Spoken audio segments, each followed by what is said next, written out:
The Baron Akito is more interested in this pasta machine over here. It looks like a little thing you grind and it would like split out all of your spaghetti noodles.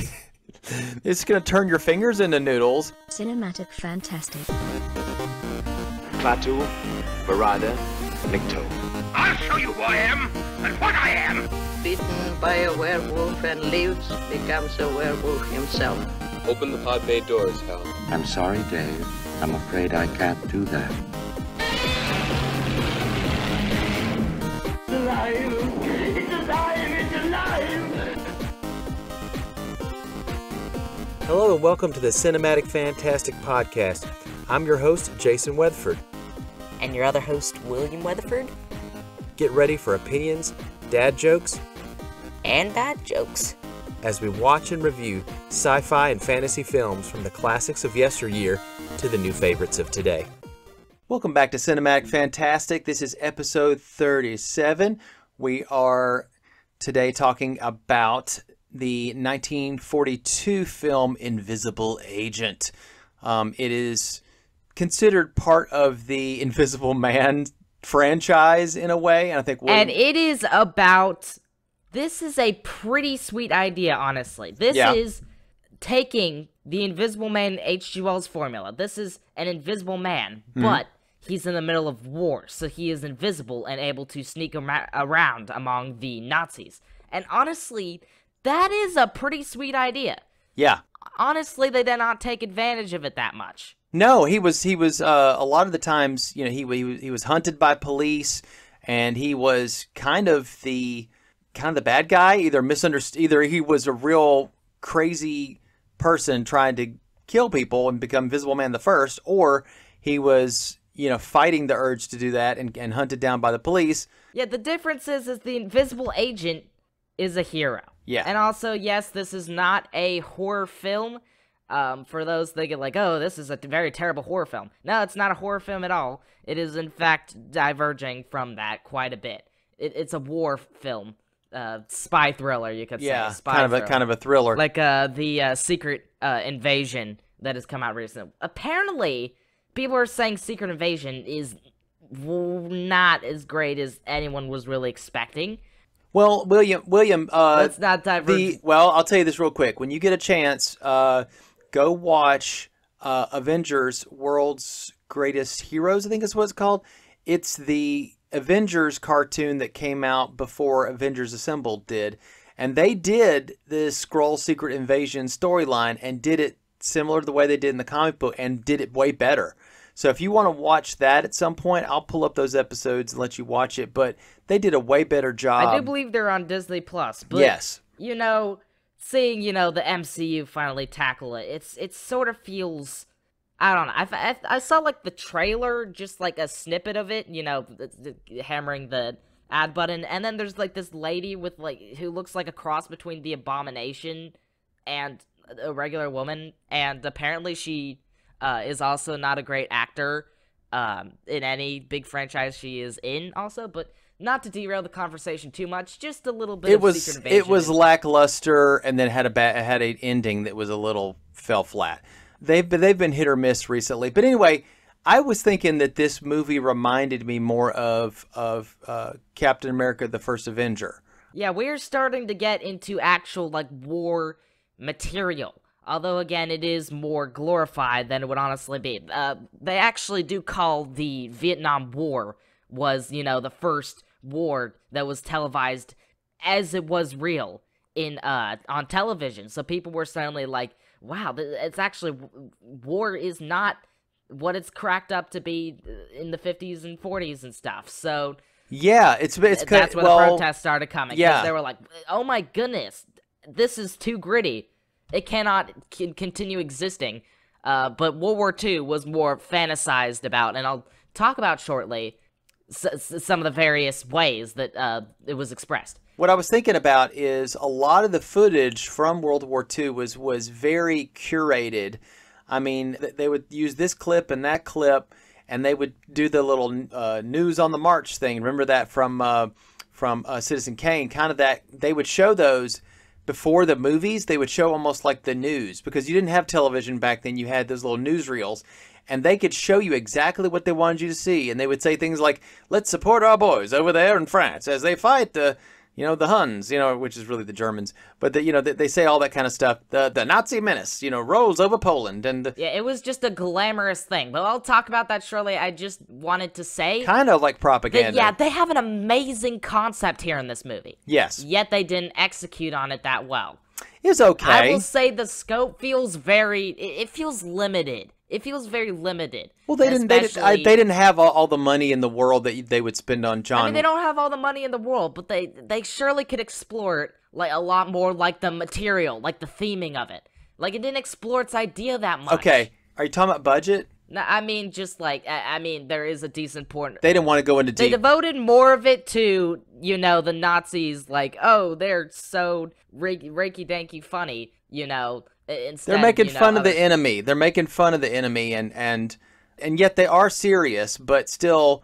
Yeah, it explores comedy way too much. You think? Yeah, this movie really does have a saggy middle to it, honestly. Yeah, like a lot of movies have that. It leans more the other way than it probably should. It should lean more into its theming. And, especially I will say the invisible agent is not serious about capture at all. Like, seriously, he has landed in the middle of enemy territory. There are real stakes here. And yet he does not care, nor he does say earlier in the movie that he is not even that skilled. Yeah, so, but even still, he wants to be the one to take the formula. Yeah, he absolutely aces his mission without even a care in the world of the real stakes that he has. I mean, they're just like, he's like parachuting down, and they're being shot at from, cannons, the German cannons, and yet he's just like, whoop-de-doop-de-doo-doo-doo, while he's turning invisible, and then he doesn't really care that much at all. So, honestly, they really You're saying we need to see the hero afraid. Are not there. I mean, maybe it's the code. Maybe it's also, the glamorization and the comedic aspects that also do it for that.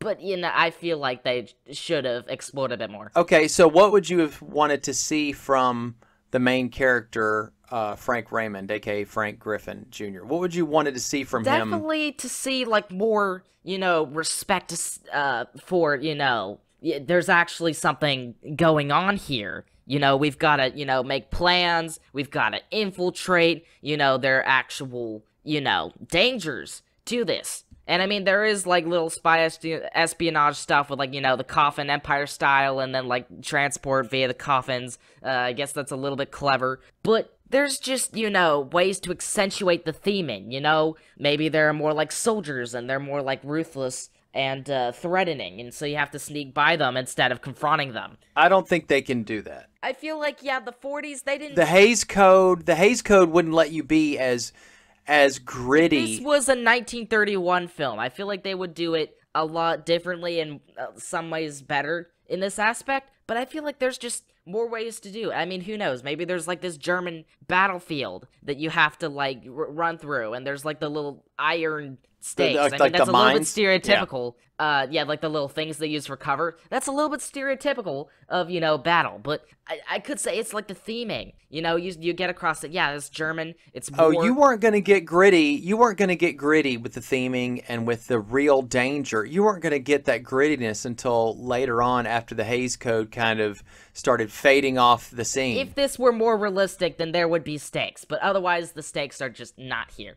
Well, the stakes are there. It's just that, hey, we have to find this stuff. We're just chilling around with the lady and not caring about, that there's a Nazi, that there's a German right outside the door who can easily hear you, that there's a man talking in there. Well, let's put it this way. It also shows that he's not skilled. He's not a soldier. He's just a guy. But he does manage to, like, outwit them somehow just by the fact of being invisible, which is a plus, but it's just... They could execute it differently. When they talk about the plot, there's a couple times where he puts himself unwittingly right into the hands of the bad guys. And I'm not looking for a lot of depth as far as depth of theming. Yeah, just bring it out a little bit more than it is there. And I mean, honestly, I'm not sure the what that would look dramatization and comedy and, the glorification doesn't really work too much in that favor. But that's just something I sort of wanted out of the film. Speaking of the glorification, let's go into,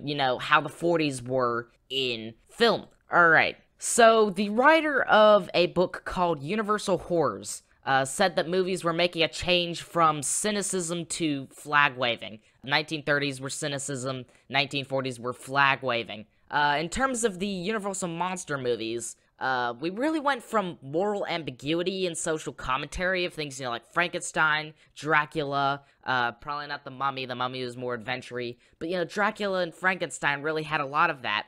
In the 1940s, we have clear-cut lines, two sides battling, and, most of the movies are taking place either in America or containing American elements, as we talked about last episode in The Wolfman. Even though we're in Britain or Wales, we really see a lot of the people act more like Americans, so it feels, like we could easily be in the bayou here, and, the Romanis would be in the bayou, and that would work perfectly well, too.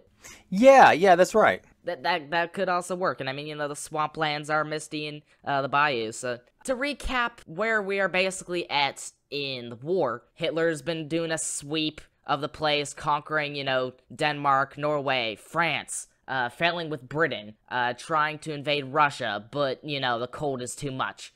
They would surrender in 1943, this attack. And then Sunday morning, December 7th, 400 Japanese planes attacked Pearl Harbor, the day after the U.S. That was in 1941. The US entered the war. December 7th, 1941. A date that will live in infamy. And then 1942 would be the Americans, joining in. We got the American General Dwight Eisenhower. He was taking over Italy with the surrender in 1943. America and Japan would battle off the Pacific Ocean, like in the Philippines. General Douglas MacArthur, he was the head of that.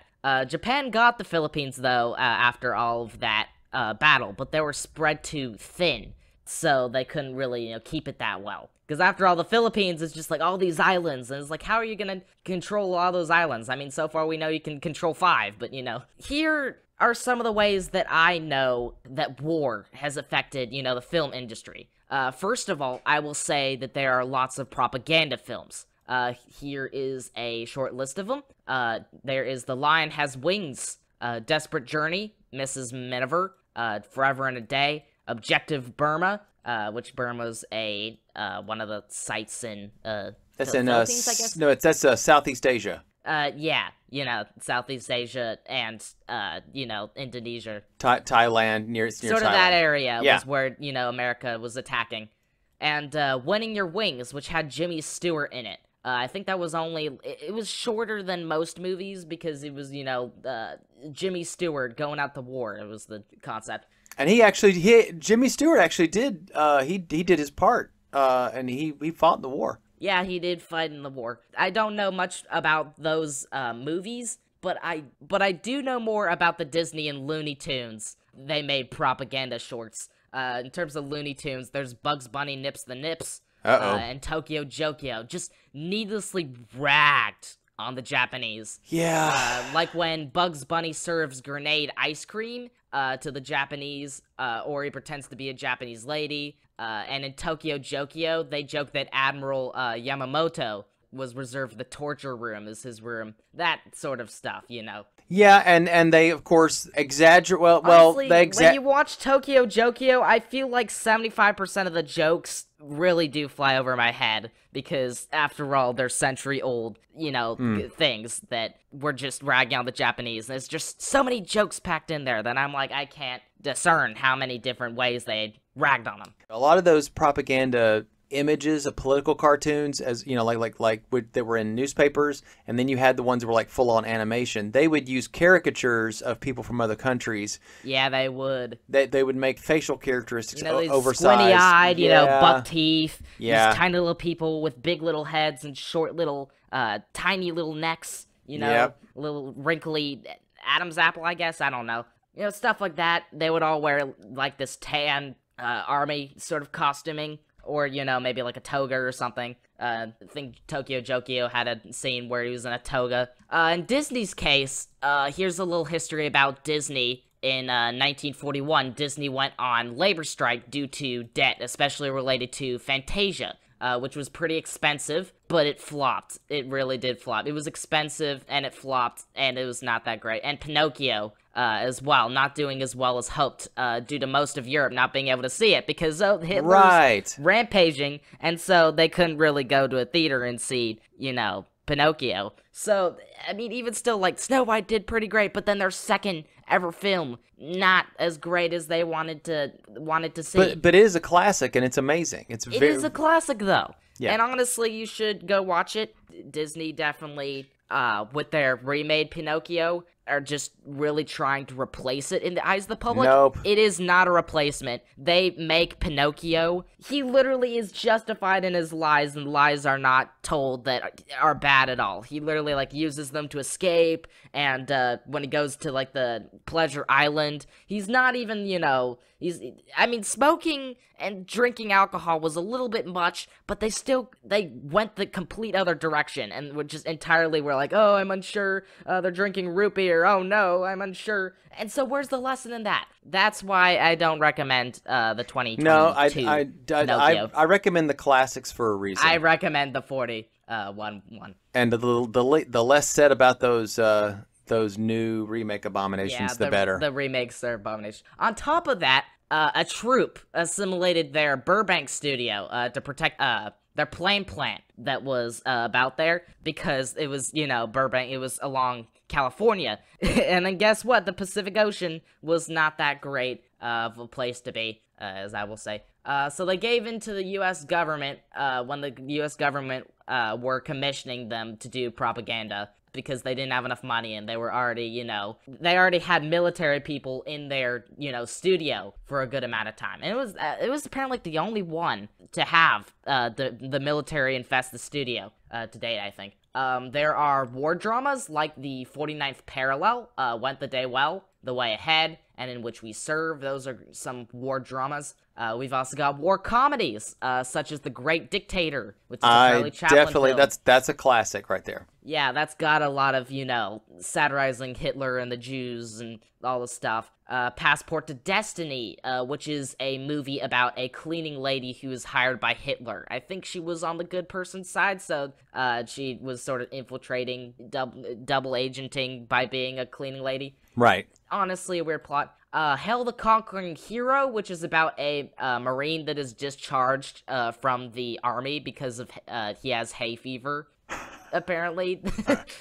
What? Comedies have the weirdest things, honestly. Buck Privates is about two sidewalk salesmen who enlist in the army in order to avoid jail, because, they're sidewalk salesmen. That's not really legal, what they're doing. Only to find their drill instructor is the police officer who wanted them in prison. And he joined the army. He got in. Oh, yeah. Because of his police background, probably. So the police officer, it's, just that stupid luck that it's like, oh, we're gonna evade jail only to find, our captor is sitting right there for us, and that's a little bit of funny. Wow. You can also count Dr. Strangelove, although that was well after. That was, I believe, 1971 or 69? That was late 60s, yeah. Yeah, it's more like late 60s, could be 68. I actually have plans for that movie at some to maybe review it at some point. Yeah, we'll just wait and see. There would also be,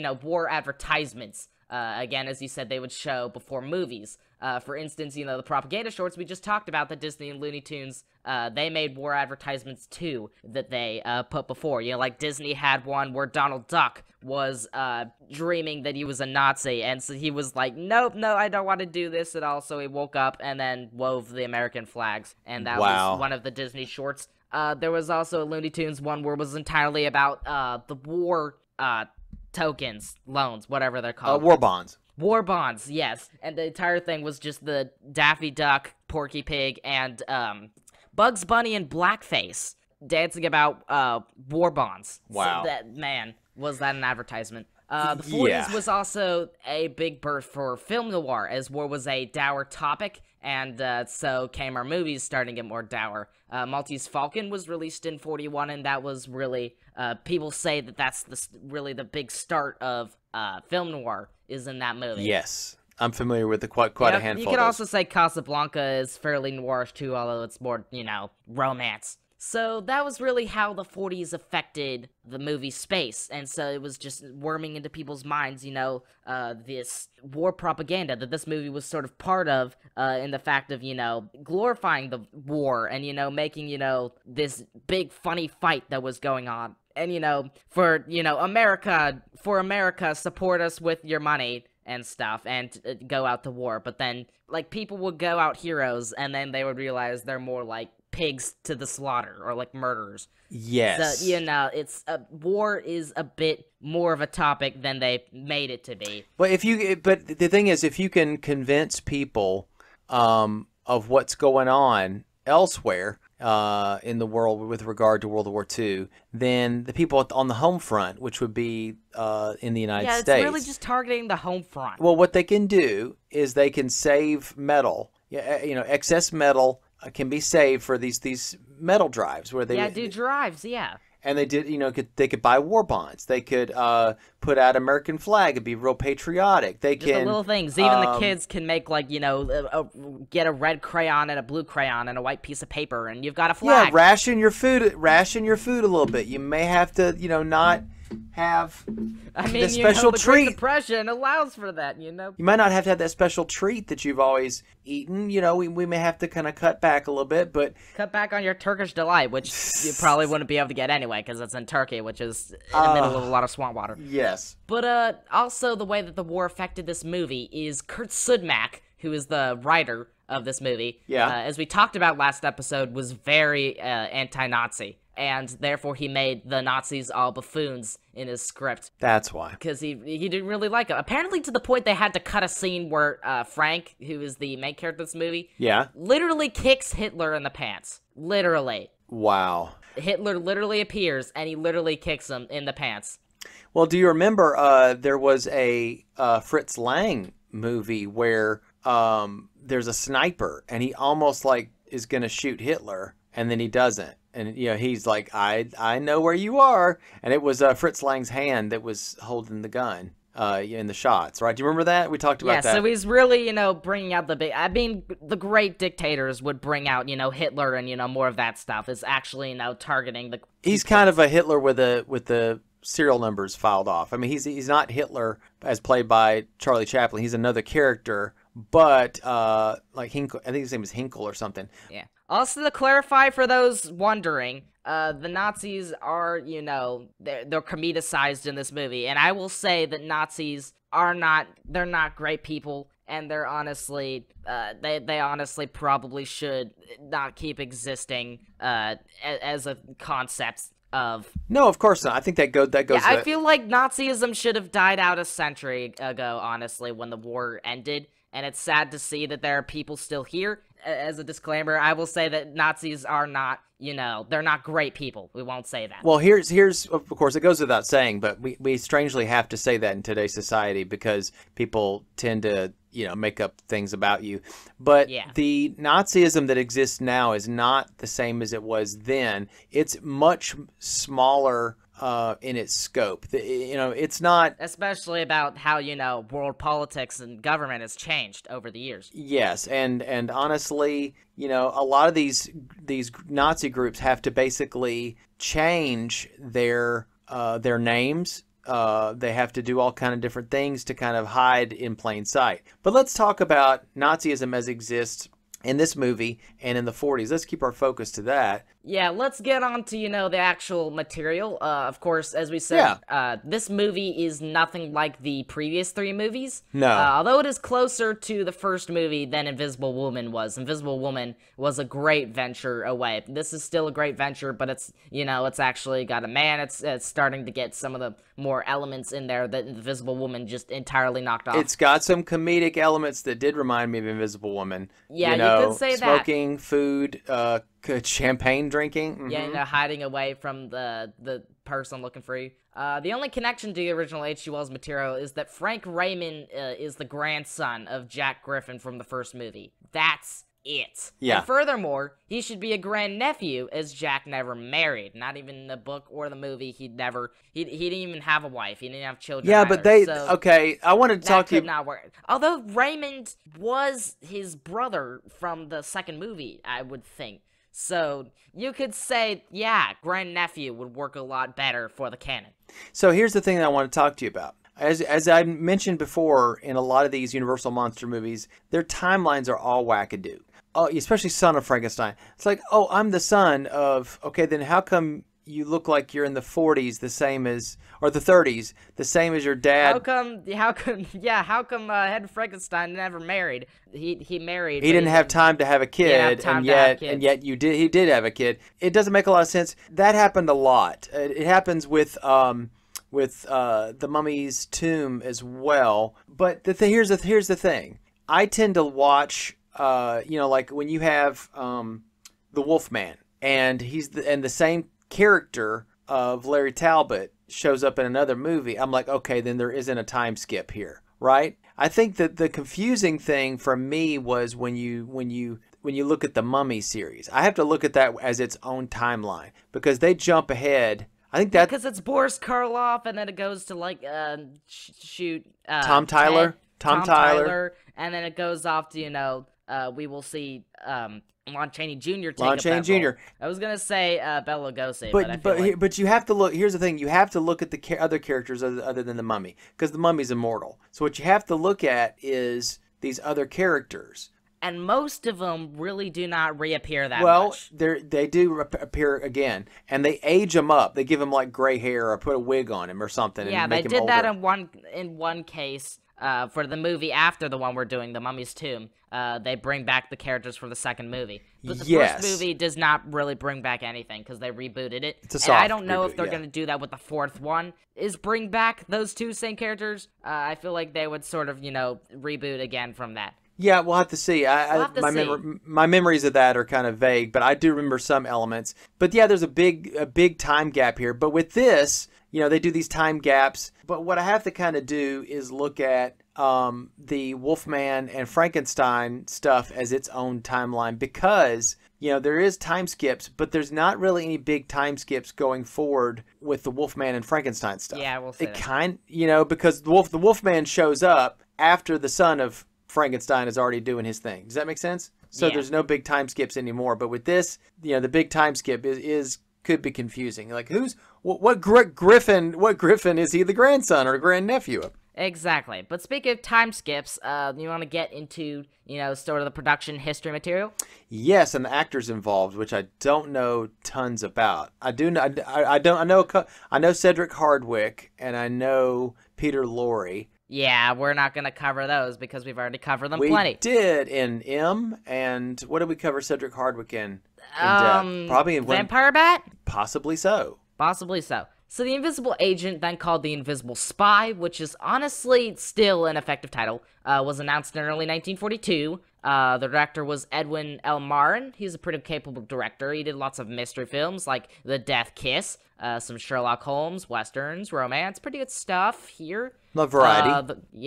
The writing team, Frank Lloyd and Jack Skirball. I almost said Screwball. Hilarious. They both worked on Hitchcock's Saboteur, which was 1941, I think. They were supposed to produce the movie, but then George Wagner took over as associate producer instead. Filming started on April 22 and wrapped up in late May 1942, so a fairly short shoot, as usual, with a budget of $322,291. Pretty respectable budget, though I wouldn't say it's an extreme budget. Special effects are pretty good in this film, honestly. John Fulton, who returns from previous movies, just really refined his process to a noticeable degree. Nothing is really new, but it's just extra polish, But wait a minute, there is something new that they do in that it's liquid. Yes, the differences in this movie, they do water, they do, he's trapped in a net. Face cream. They do cream. Yeah. Face cream. Unlike fabric, sounds gross, but how they pull it off it looks immaculate. I will tell you, William, there's another time that I remember. It's called League of Extraordinary Gentlemen, and they couldn't get the rights to have Griffin like he was in the comic book, but they had a thief named Rodney Skinner who had stole the formula, and you could only see him when he put this white face cream on his face. It was kind of like clown makeup or whatever. He put it on his face, and that's what this reminded me of. How much of a cool look that is. It is. It is. It's and we'll cool. likely probably make that the thumbnail. Of course, there was black velvet compositing, wires and puppetry for any objects Frank interacts with, matte painting so he can move around in the distance. There was large-scale explosions, which is different and was pretty good. I remember there being a great air bombing effect scene in some movie. I don't remember what movie it was, though, but I remember there was one where it was sort of like, the scenes we see in this movie where they're focusing down as it's bombing the houses. That is a little bit of a small little spoiler. We'll get into release. When this thing released, everybody wanted on this movie. Highest grossing Universal film that season, and highest grossing Invisible Man film to date, earning just over $1 million. Amazing. Wow. Everyone was just like, war, epic, I want to see this. I want to see all the war stuff. They probably did not. Honestly, this was early on in the war, so people were very gung-ho about it. I think that as the war kind of lingered on, especially after victory in Europe, it was called VE. After victory in Europe, you had victory in the Pacific, VJ, victory over Japan, that happened like later in like 1945. And strangely enough, we're in the time period right now in real life where the movie Oppenheimer is out, which is about the man Robert J. Oppenheimer that helped create the atomic bomb, which is exactly what will happen later in this. The war over Japan process. Yes. Well, I think that as time went on, I hear the 70mm film plus IMAX is really great, but also there were many people who said that, as the movie was sort of wrapping up 30-40 minutes or so in a guy's movie shutdown, and so having just this big wide film that's IMAX too is just really difficult to handle and is very prone to, crashing and burning. So, yeah, you can see the film normally, though, especially on streaming services later, but, 70mm film, which is just this big film, and then IMAX, which makes it taller, is just an experience. People say that's the original experience, and it's honestly really classy and really good, apparently. Yes. Now, what I was going to say is the reason this movie made so much money is because it was very early on. People wanted the new. People wanted the new. Yeah, they were like, I want to see what this new thing is about. And so many of them got made that they were going to the theaters to see all the newsreels. Yeah, well, we had lots of John Wayne, movies later on that took place in the Pacific Theater. The theater of war, not that the movie theater, but yes, actually there too.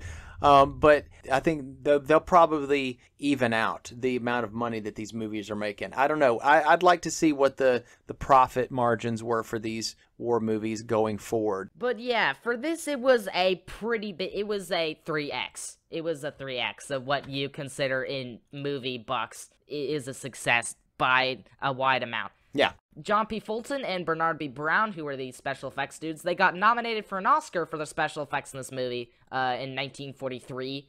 They did the Oscars in 1943 for the movies in 1942. They do that a lot where they do it's like the previous movie, because you can't recap a thing unless the year's already over. Yes. But the award went to Paramount's Reap the Wild Wind instead.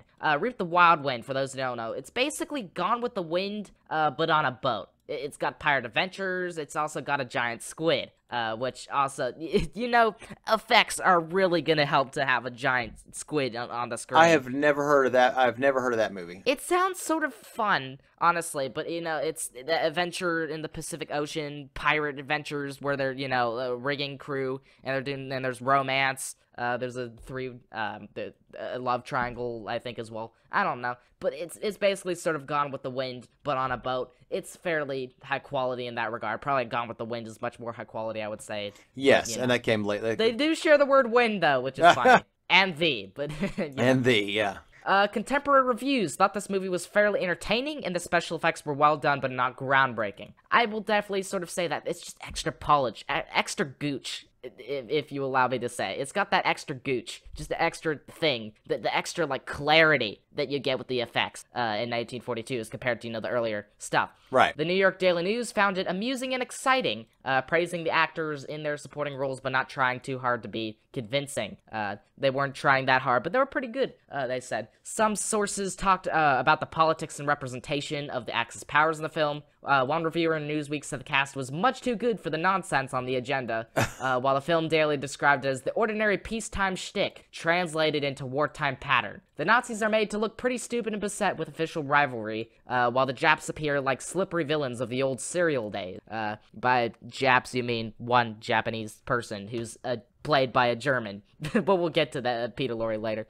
Or we've already covered him, that is, but we'll talk about him in the plot section, probably. A reviewer from the Hollywood Reporter said possibly the smartest thing about the picture is its consistent refusal to underrate the intelligence of the Gestapo and Rising Sun operatives. Now, can you tell me about the Gestapo and Rising Sun operatives for a second? Well, the Gestapo is the secret police, the SS. So they were the people who were sending him out. Yes, The Rising Sun? When they say Rising Sun, they're talking about. I'm not as familiar with Japanese wartime, groups, but that they probably were. So they were saying the villain group were the Rising Sun. Yes, yeah, and if you look at the symbol of Japan has it's the red circle. Red circle and all of the. It's the land of the rising sun. That's where that comes rays from. Coming out. To continue, they're as helpful to the plot as you are.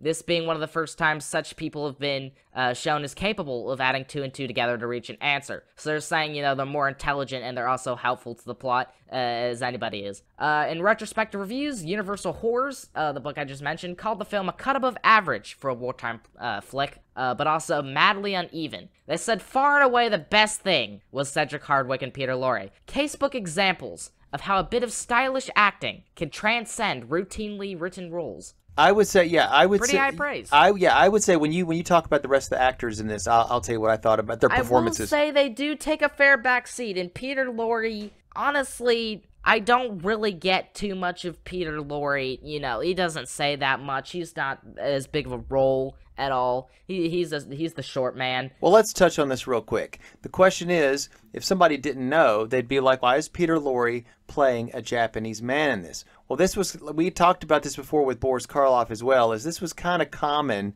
We talked about I think also in Werewolf of London, we talked about Werner Oland playing a Tibetan, and he's Swedish. Yeah, tell me why they could not get Japanese people for American films. Exactly, I got it.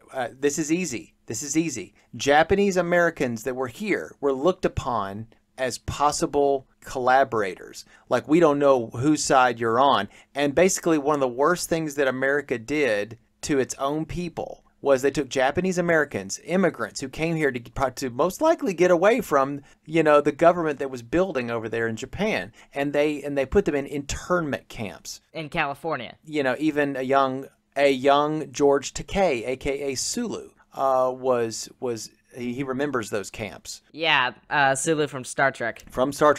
And what I would say is this: if you see a couple of the Asian characters that are supposedly in with this Rising Sun group in the movie, one of them is I can't pronounce it, Ki Luke, but he is actually Chinese. He's a Chinese American, and of course China was our ally in the fight against Japan. I mean, yeah, it's close enough, but still, it's that they couldn't. Peter Lorre, they couldn't get Japanese people because they're the enemies. So instead, we had to get Peter Lorre because they look similar enough. They would not put Japanese people in these roles. The reason Peter Lorre is he had a couple movies he was in, a handful of movies called the Mr. Moto series. M-O-T-O, yeah, we talked about that earlier.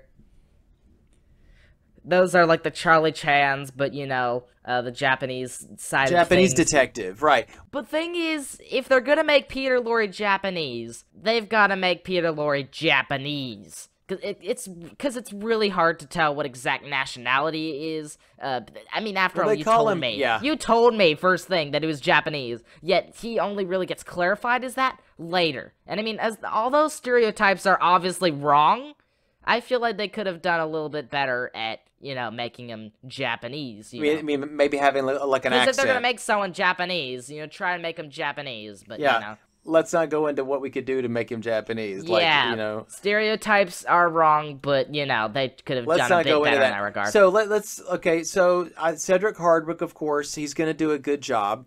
Peter Lorre does a good job. They don't have a lot of screen time. Ilona Massey, we will see her again in another Universal monster movie. I believe it will be Ghost of Frankenstein. Yeah. Oh, great. We see her again. I liked her in this. I've always thought she was, and I wanted to know, William, did you look into her background? I did look into her background. I'll talk about that after I get through Bruce Eater of All Movies review. He said it was, there was tonal shifts. Definitely. Yes. Oddly mismatched due to tonal shifts, and that the opening was like a Fritz Lang film. Yeah, I do get the vibes, because, there's this mafia coming in the opening, but it doesn't really scream it from the rooftops. But you could say that, you've got this mafia moving in on him, and, I do get the vibes, yeah. The effects were impressive, but he said it was full of all manner of lucrative dialogue and a few eye-popping special effects to carry the ridiculous plot and some occasionally wretched acting. Except for Peter Lorre, he's best boy. Yeah.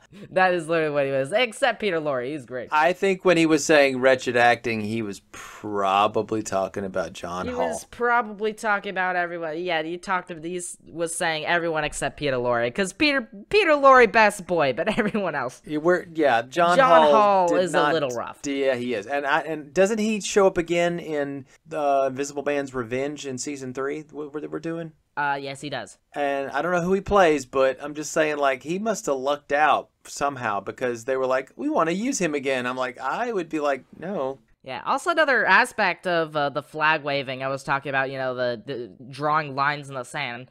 Revenge is also sort of, this conflicty, thing to put in your title and to focus on that could also be interpreted as, some of the war, the way that the war was hardening into, conflicts, but I will leave it at that. At a 1971 interview, Ilona Massey said that she disliked the film so much she couldn't even remember any of it or what she did in it. Well, that's funny. She did an okay job in it. She was like, wait, what did I play in that? Oh, I didn't like that movie so much. Why did I even play in it? What was I even doing in it? It's been happened? 30 years. 30 years. She's going to probably forget. There was an Invisible Woman. We had, don't remember his name. He was just forgetting due to, mental problems. Yeah. But she's just like, I did not like this movie so much that I wasn't even paying attention to what on earth it was. Wow. All right, let's get into John Hall. Yeah. He was a actor, American actor, and a amateur aviator. By amateur, I mean, he did that on the side. It was part of his non-movie career, but, I feel like amateur is just a weird word that a lot of times they use it for, he does it on the side. It's not like an official thing. Exactly. But it's also, amateur also makes you think of, nah, he's not that great. He's not a pro epic. No, he has his license and he flies on the, He flies. He's great. He's an aviator guy. He's not gonna be where he could make it a job where, hey, I'm gonna, fly an airline for you now. That's not where he's at. He just flies for fun. He flies for fun. He flies for his own time. He wants to be his own Amelia Earhart. Wow. And no one's gonna rip that away from him. Born Charles Loker, but renamed himself because there was already a Charles Loker. Apparently went by Lloyd Crane for a little bit as well. I don't know why exactly, but apparently it went to John Hall right after that. He was known for good looks and charm. To quote a critic, handsome, well-bit, slightly awkward, and not terribly charismatic. He nonetheless managed to persevere in leading roles for 2 decades, half that time in A pictures, which isn't too shabby by any measure, especially for someone who couldn't really act. He had the lead role in a bona fide classic from Master Director, appeared in a string of beloved cult pictures, covering camp, horror, and I can't believe they made that pictures. Wow. Formed 1/3 of the legendary on-screen team, had an exotic love life and tragic death, got involved in a Hollywood scandal, and a genuine Renaissance man, reinventing himself several times. Now that I realize that was summing up himself, just pay attention. We're still gonna cover it all in detail. That was just a glaze over. Don't skip past. That John makes Hall. him sound a lot more interesting than this role. Well, I'll did. tell you why he's interesting. So he started his film career with a contract with Warner Bros., though apparently he didn't do any movies with them, which is weird. Same with 20th Century Fox. He didn't really make any movies with them. Most of his early career, he threw himself in Monogram Pictures pictures. He said I took whatever jobs in pictures that they give me. Monogram will hire anyone. Monogram will hire anybody. They will hire your dog. They will hire your cousin Well, twice when I removed. say they'll hire anybody, that's mean because Boris Karloff worked for Monogram. And he's not just anybody. It may be that it's like they were lucky to get him. I'm in between monster films. Let's do some other stuff. Like, how about I play an ape, which is basically a monster. Also, spoilers. Please go see that episode if you haven't already. Honestly, that was a great. That was It was great one to of see my how bad that favorites. That movie was one of my was. favorites because of how bad that movie was. Anyway, It honestly went a direction I would not believe in. He had the lead in a low-budget adventure movie called The Lion Man, also in 1936. I don't know if my notes are correct on that one. I Right. don't think they're all on 36. That'd be hilarious. Based on a novel by Edgar Rice Burroughs. He was rejected for Flash Gordon.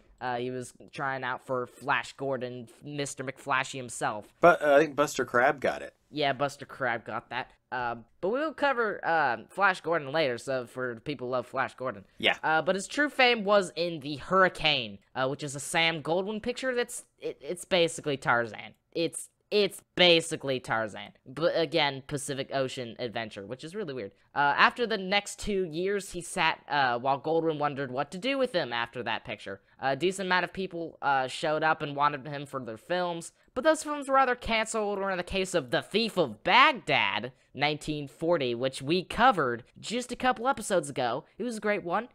John Justin got the role instead for Ahmed, but he was trying out for that role. Although, honestly, I feel like he would probably be a good pick for that as well. Also, we get a similar role with Sabu in it as well, in Arabian Nights. We also talked about it in that episode as well. But he was with Sabu in that one. I feel like he was in Sabu with another movie as well. Hall said at first it's right because you tell people what you believe to be true, that the studio's trying to find you a right script. But after a year and a half, after 2 years, you start to go nuts. You find yourself ducking across the street to avoid people who ask you what you're doing. So basically, this was just his, summer, lounging around. I don't have anything to do. But people are like, oh yeah, are you going to be in a film? All the paparazzi going about. And I'm like, he doesn't really want to, lie to them.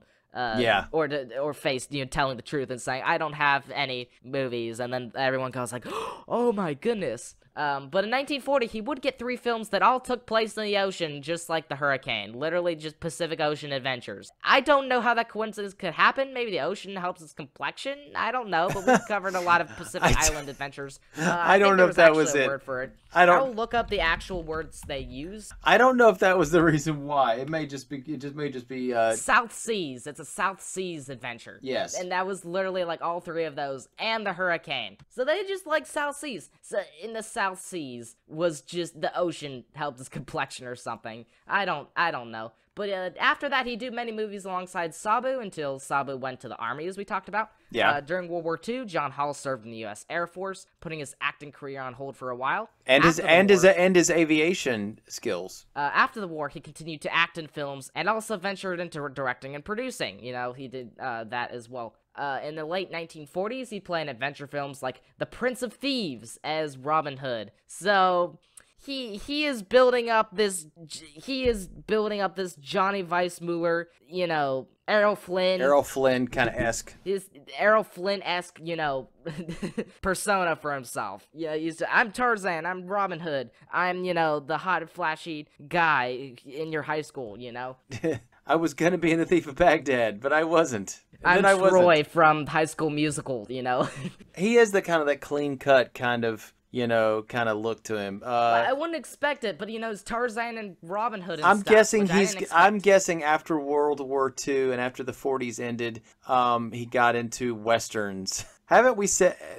No, he did not. Is that true or no? He co-wrote, directed, and starred in his own TV show in the 50s, which, again, was basically Tarzan, which is hilarious. In the 60s, I think there's some marriages and divorce. After all, he said, got into Hollywood scandals, and that blurb about the critic. In the late 70s, he'd get incurable bladder cancer, which would hurt a lot, driving him to addendum mortis, because it hurt a lot. Oh, no. Oh, no. We're bringing back the addendum mortis joke. to say. The bladder cancer. Addendum mortis is no joke. The stones were too kidney, and he had to just put his face on the floor. Next, let's go to Ilona Massey, who was a Hungarian-American actress. That's where the accent came from. Got it. Yes, she was Hungarian. Began her career as an opera singer, where she was recognized for an impressive soprano voice. In the early 30s, she moved to Paris to further her opera career, but due to financial difficulties, she went to acting, getting an MGM contract in 37. As an actor, she was pretty known for portraying exotic or mysterious characters, due to her Hungarian looks and accent. European, yeah. Yeah. She played Elsa Frankenstein in Frankenstein Meets the Wolfman. That's it. As well. Because we talked about in the Wolfman, that lady was in Ghost of Frankenstein. Frankenstein Meets the Wolfman is where we'll see her again. Right. Next season. Right. Pretty smart choice because I believe Hungary is just south of Switzerland, but don't quote me on that. So that would work for Frankenstein. Or rather, Frankenstein takes place in Germany, or I don't know if it's Britain, but Germany in the... it was close enough for them. In the Universal, but close enough to the actual material. There's Hungary just north of, or just southeast of Switzerland, I would say. She'd also play lots of spy roles, like in this movie, Love Happy, which had the Marx Brothers in it, a 50s radio show called Top Secret as well, which is sort of like, Mission Impossible, but 10 years later, I guess, or earlier. But spy roles work well with this lady because, you've got the Russians, it's just people with accents work really well is, those spies who would help out the main dude, like James Bond. Honestly, that's where that trope sort of really works really well because, you've got this lady with the accent and the red dress, In 54, she'd even host her own TV show where she sang a variety of songs with guests, which is sort of weird. That's like, okay, I'm going to summon you so I can sing a song on live television with you, which is a bit weird. Variety shows. Why don't you do some interview, Let's go to Albert Basserman, who was the main villain, I believe. He was one of the greatest German actors of his time, owner of the Iflin Ring, which was named after renowned actor August Ifland. Albert Basserman played the carpenter, the coffin. Carpenter? Oh my goodness! He was the coffin guy. The underdog, man. He started out great in plays, some Shakespeare. Then he moved to a great career in silent films. Problem is, Hitler came into the picture, and although Hitler personally held him in high regard, his wife was Jewish, and he would have had to have divorced her in order to keep his home in Germany. Not being able to do so, they moved to Switzerland, leaving his illustrious status in Germany behind. So he'd have to rebuild his status up again from the ground up, learning how to act in a new language. But he'd be still as great, scoring an Oscar for Best Supporting Actor in Hitchcock's Foreign Correspondent, which is probably one of his, I don't know, BC tier. They're not. It's one of Hitchcock's earlier pictures. It's one of his earlier pictures. Like Saboteur, yeah. Like Saboteur, yeah. But we also do have J. Edward Bromberg. He was a Hungarian-born. He started an acting career in Europe before moving to the U.S. in the 20s. In the 30s, he became popular on Broadway, where he showed his acting chops in various roles. His career took off in the late 30s when he signed with Fox in Charlie Chan and Mr. Moto films. He was even considered to replace Werner Oland before they landed on Sidney Toler in the movie where he couldn't be in because Werner Oland left. After that, they were going to be like, oh shoot, who are we going to land on? And they were considering him before Sidney Toler. Some of J. Edward Bromberg's well-known supporting roles are in The Mark of Zorro, the 1943 Phantom of the Opera. We talked about some of those. And we will see him in Son of Dracula. He'd have his Universal contract terminated in the mid-40s because they stopped doing low budget. I think we'll discuss why I think later that is, but I don't know. In the early 50s, Bromberg's career hit a rough patch because of Huok. We talked about that early in Season 1, about how that affected in the 50s many different people because of their accusations about communism. Trying to root it out. The Red Scare. What part did root canal the world. What part did he play in the movie? In Invisible Agent? Yes. I believe he was the main Nazi dude who was the bumbling guy. Oh no, he was the Heiser, right? Was he? Heiser was the one that was like he was into Ilona Massey's Maria character, and he Oh wow, he was, yes, it is so. he dumped all that stuff John Hall's Invisible Man dumped all that stuff all over his lap. Yeah, I guess so. But yeah,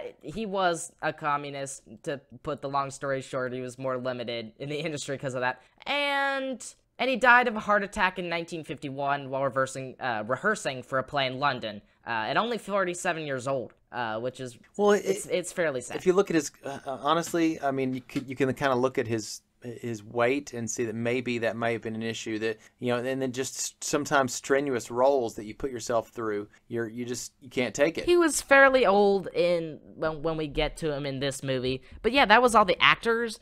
We sort of explored more about how war affects how the 40s affected film, which I find very interesting. We also talked about that first in our Things to Come episode, and then we started introducing it more in The Wolfman, and then finally we're here talking about it in full force in Invisible Agent. And we will continue to talk about how the war is affecting film as we go into into 43, into 44, 45, 46, 47, where it ended, into season 3. Yep. And I get to talk about this plot and how it unfolds, the secret plans. I want to know what you think about, do the events, how do they make sense, and how are they effective, right. know? Or ineffective, as the case may be. Or ineffective, as case may be. Knowing how, the invisible agent really didn't care anything about, there's Germans around the corner,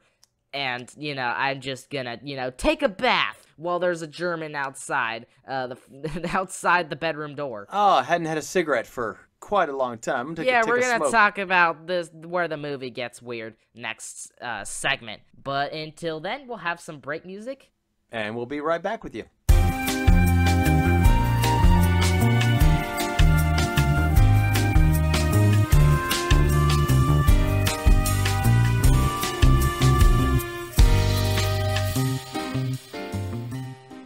Extra, extra! Oregon State invites Duke to Rose Bowl. The news boy says off screen. If you lived in 1942, you'd recognize that this film takes place just a smidgen before Pearl Harbor, because it was the only time the Rose Bowl moved from California to North Carolina, because, well, the Japanese were in the Pacific, and, if you're in California, you might not want to be in the Pacific. We talked about that a little bit earlier. So that's a bit of a historical background behind the first line. An incident of great national importance. That's shocking. I didn't think you were going to go there.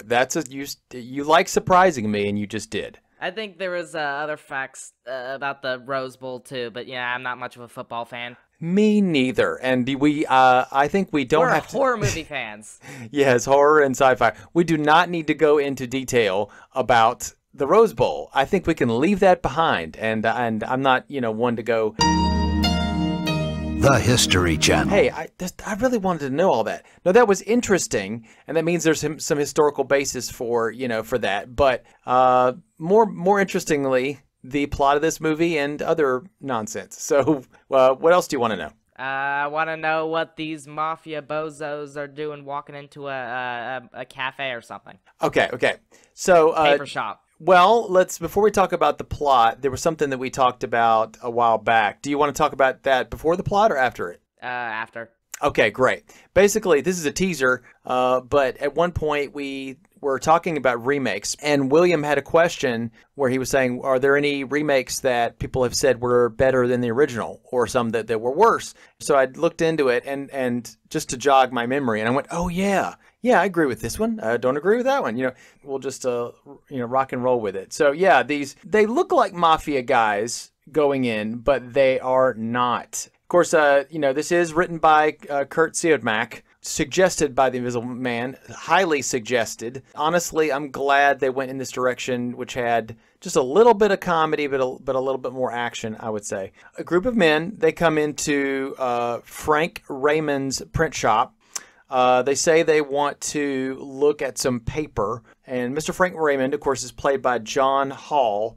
He does an okay job, I would say, in this role. He asks them what they want to have the text on the paper be, and they say Frank Griffin. He says he doesn't recognize that name, or acts like he doesn't, and because that's his name, he's changed it. So he really is Frank Griffin Jr. or something. Is that what it was? I don't know. But he's like the grandson or whatever. Okay, yeah, like we said before in the previous, you know, he would be and should be. Timelines don't make any sense. He could be the grandson's nephews. Next movie we'll talk about how the timeline was confusing in The Ghost of Frankenstein as well. Yes. But, in this movie, the mafia guys really want the potion from him because it would be very useful in the war. But he's like, I can't provide that to you. They are not mafia guys, though. He realizes pretty quickly that they are German agents and Japanese agents of the Axis powers, but they're not officially at war. So he's just like, he knows that they're German, spies. So, but he doesn't think of them as we're at war with you yet. So they've been looking for him for years, and they want to offer him a fortune, like I said, for the potion. Hello, potion seller. I am going into battle, and I want your strongest potions. The Baron Akito is more interested in this pasta machine over here. It looks like the little thing you grind, and it would split out all your spaghetti noodles. It's going to turn your fingers into noodles. Yeah, that's what he's ingenious machine, Handy, yeah. He keeps saying handy. They keep this around in a kitchen, very accessible in a home. When this could easily be a modern torture device. Or something. This is a print shop, so he uses that as a. It's actually used in printing, but he's trying to. Because you can kind of press the ink into the pages or whatever. What he's wanting to do is tear his fingers off, basically. So let's see. They're not taking no for an answer. And so the guy that's doing all the talking, you'll learn his name is Conrad Stauffer. Like you said, the other Asian guy, quote-unquote Asian guy, is Baron Aikido. He's played by Peter Lorre, the most Japanese man ever known. Even though he's a German, they're like, we're going to make him a Japanese person. Even though he's a German. I also believe he's a Hungarian descent overall. I'd have to look at it. I kept thinking he was French for some reason. I don't know, in the past when we did our M episode. But because he's tiny? No, because of his accent. I was wrong.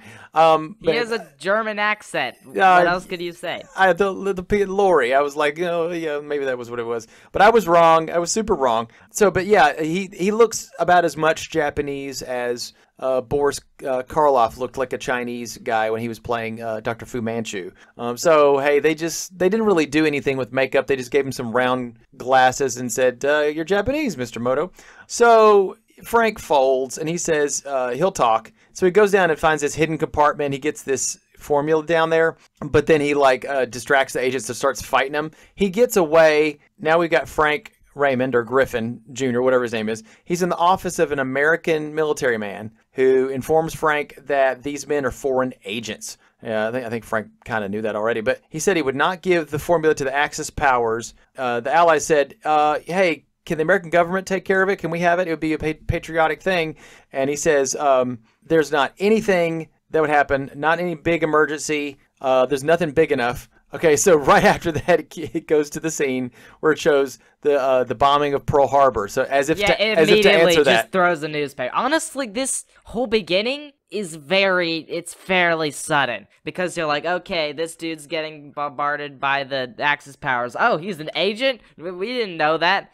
He could have been like anybody with just info, but and then we get here, it's like, oh yes, everything is gonna be absolutely fine for America. Boom, slap the Pearl Harbor newspaper. Yeah, but it's kind of like, it's not quite a joke, but it's kind of a play on words. He's like, there's nothing, no emergency big enough wherein I would give you the formula. Boom! And then Pearl Harbor, he's like, here's the formula. It's interesting how he'll turn it over. Next, they're in a meeting with a lot of military types from different allied nations to discuss how the formula could be used. Frank says he'll turn over the formula to the Allies on the agreement that he's the only one that gets to use the drug because he knows the dosage or something. But it's a dangerous mission, and wouldn't somebody of more experience be better at this job than him? Or someone who at least understood, the danger of his situation as we go through this movie. He is just like la-di-da-di-da. I'm gonna drink some champagne. He's Bugs Bunnying the whole thing. I'm like, that's not that plausible. It even has Bugs Bunny style music. It's like wah wah you know, like little music playing in the background. Of course, I think he figures out that this is serious business once he gets. I feel like honestly, he just really aces everything, and he just flies through it, and he just like infiltrates a place without, he's not, like being all wary and be like, okay, I could literally die here. There are like 11 Germans in this room, and I'm gonna evade them, all while smoke is pouring in. Or maybe they're just terrible. They're totally. Or they're just buffoons, which is how Kurt Sudmak wrote them. So well, maybe, hey, you know what? Maybe he's writing them as buffoons, like you said. It's his secret revenge against the Nazis that kicked him out of Germany. Yeah, it is for John Hall's character Frank to be the hero is to literally trump all the Germans because the Germans are stupid in this movie. Yeah, so do you think that if they made the Germans more deadly, that where Frank actually could maybe break a sweat? If this movie was more grounded, This is the 40s. Idea. They don't listen. Movies haven't sniffed the word grounded, okay, until maybe the 70s, okay? And I mean, honestly, yeah, the Universal movies we have seen overall are very fairly formulaic. But they like it like that. I mean, that's people. Nowadays, it's like, I watch Guardians of the Galaxy Volume 3, and I'm like, okay, there's so much stuff happening. What is separating the parts in my mind in that podcast episode we did where we saw it in theaters, just trying to piece together the story in my mind was a boggle. In this, it's a lot easier to, go, okay, this is how we usually roll with this stuff. Yeah, and the thing, like I said, grounded movies didn't really come until later when they wanted more of the realism of life to come behind the camera. I think that whole movement to a more grounded way of doing cinema came later in the 70s. Yeah, I definitely feel like it also could have been cropping in the 60s as well. Now that in the 50s, a little bit, the 60s, like 55 or so, when the Hays Code finally, turned into the MPA A system that we had in America, that was when people were like, okay, now we get to, make more, serious, more grounded pictures. That's when we had, better technology to do it. And also, we had gone through many different things as a society. Yeah, oh yeah. When people could see the most grounded stuff ever on their TV screen. You're absolutely right. What it was is there were images of I think there was a Buddhist monk who was he was protesting the fact that the war was happening or whatever, and he actually covered himself in gasoline and lit himself on fire, and that image was on TV. So it's just like, or people saw those kind of things. People covered in burned by napalm, and this girl was running, and she's just it's horrible. So again, not to get too rough on it, but also the other thing to quickly before we get back to the plot is there was the French New Wave. I know this is kind of weird, but the French New Wave. Yeah, Nouveau. Well, yeah. The French New Wave. What they did is they had a lot of little fourth wall breaks. They were like, we're making a movie, and they used naturalistic lighting, I think, a lot, and they used a lot of different productions used real people. I meant like non-actors, because they gave more naturalistic performances. So that's where the groundedness kind of came in too, is there were people making documentaries, and those documentaries were so hard-hitting. It's like, how do we make something that evokes those emotions without, but people still, that reminds but this is the 70s was also the world when Star Wars came out, which is the most non-grounded movie that ever was. So that reminds me of not how all movies were grounded. Recently, with the Tetris movie, and now they're doing like the Gran Turismo movie is like, nowadays in the video game movie industry, there's, now we've got the Mario movie and stuff. Let's have the story of the story. And then there's also like the documentary style ones, which is like kind of weird that there's so many of those coming recently. I think there was like at least 2 other ones, or at least how do you make a Tetris? As well. How do you honestly make a Tetris movie? Where is it just bricks coming? This family of bricks is traveling across. It would be an apocalypse movie, so instead they went for a documentary. And then the Gran Turismo movie is also a documentary style of this dude who played the game, and then now he wants to be a NASCAR racer. Yeah, well, what else are you gonna do? Make a game about people just going around in circles the whole time? I mean, I think this is a good idea. I think it's a smart idea. Now, other video games and things like that lend themselves more to a narrative. Okay, like a Legend of Zelda or Final Fantasy or Super Mario Brothers that has a narrative in it built in. Those other Tetris doesn't have a narrative. Gran Turismo doesn't have a narrative. So in those things that don't have a narrative, wait. There is a Monopoly movie announced. No, Monopoly. I don't and I know. think there was also a Crayola doing something as well, but They're I just don't jumping know on the what a bandwagon. Monopoly movie could do, really.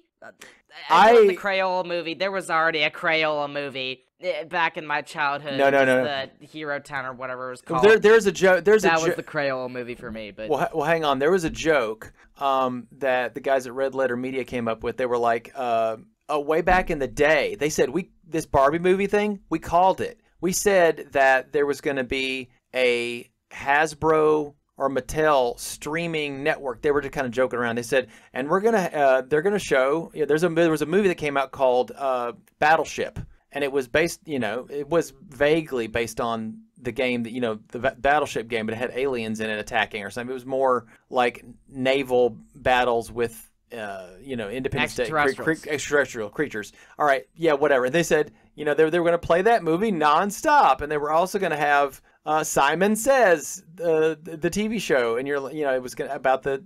Anyway, I'll have to show you the clip, but basically they called it. They said that these toy companies that own these properties are going to be like, this is just straight up money that we haven't used. So what we're going to do is we're going to just like a leech, we're going to suck all the IP of the property out of these all the life out of these properties and just blow them up. See, okay, but also okay. Speaking of aliens, there is an alien in the form of Frank Raymond. He is an alien in the middle of Germany. All right, here we go. Flying in on a plane, and he parachutes. But how did he get here? From bomb. They're shooting at this plane. He's on a plane. And he's flying over, like you said, enemy territory. And his contact is Arnold Schmidt, a carpenter who builds coffins, interestingly enough, because death being, part of this. And you're saying, like, death is not even on the table because he's not going to die. These guys are just almost indestructible.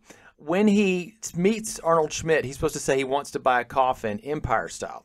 So he parachutes out of the plane, he takes that dosage, he starts to take off his clothes. Then some of the Nazi soldiers do notice him. And they go to the barn where he's supposedly at. And he gets right by them. But they did report that there was a man coming down from the sky in a parachute who started dissolving before their eyes. So that's not good, because that does end up getting back to some of the main characters in this. So they can't locate him. He finds the carpenter, gives him the passphrase. Like I said, this guy is Arnold Schmidt. He's played by Albert Basserman. I think you kind of went into a little bit of his history. He tells him that the next step of his mission is Griffin's mission is to obtain a list of German and Japanese spies within the U.S. in the possession of Stauffer. So Frank is freezing his rear off because he is naked. He gets some hot coffee. The words that you chose right next to each other. Anyway, yeah, he's eventually he takes a limbo. Well, no, it's a taxi cab. See, what he does is the contact he's supposed to meet in Germany, his name is Maria Sorensen. She knows the right people. She can get the right information. So once he finds out, he's supposed to report back to the carpenter. The carpenter reports back to England and the Allies, right? So there's a nearby taxi cab company, and he calls the cab and says, we need you at this particular location.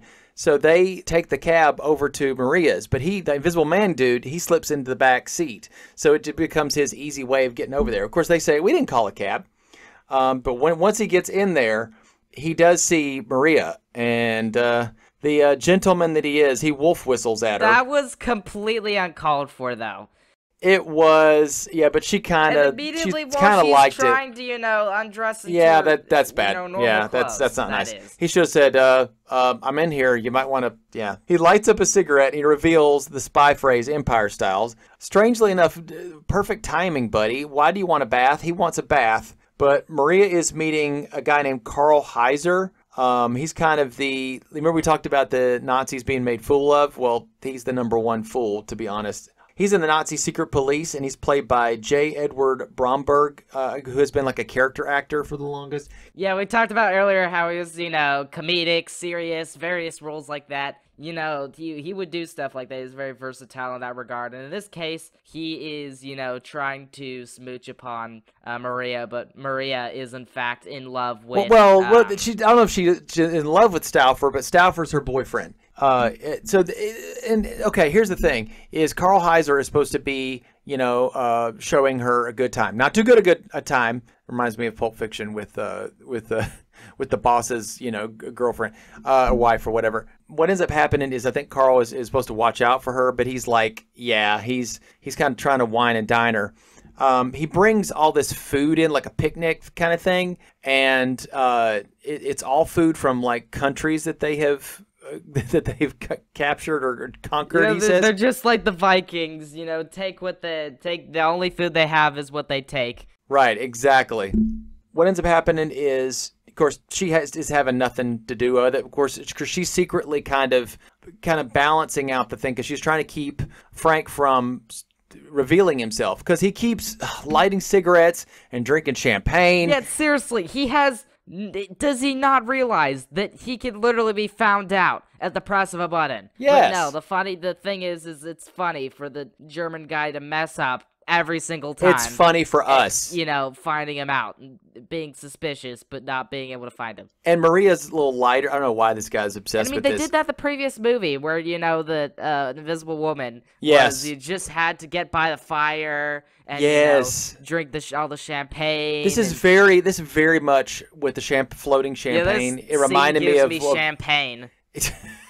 In my head, yeah. No, it reminded me a lot of the kind of the hijinks of Invisible Woman a little bit, until it gets a little bit more adventure-y and action-y, which I kind of went, okay, show me some spy stuff. I'm liking this. But the silly stuff is kind of goofy, and I was hoping that the movie wouldn't be all that, and it's not. But, it did have a little bit of goof at the beginning. So, also that lighter, Maria has this lighter that she's able to get to light, which actually it's because Frank's a joke doing in it. this scene where the cigarette is lighting itself, or the candle is lighting itself, and he's like, maybe I can get it to light, but it doesn't. And Carl Heiser can't do anything. Yeah. Also, he's taking drinks when Heiser isn't looking. So he's taking way too many chances. Also, he's eating a chicken drumstick. And then Heiser's going, well, where's my chicken? And it's just kind of.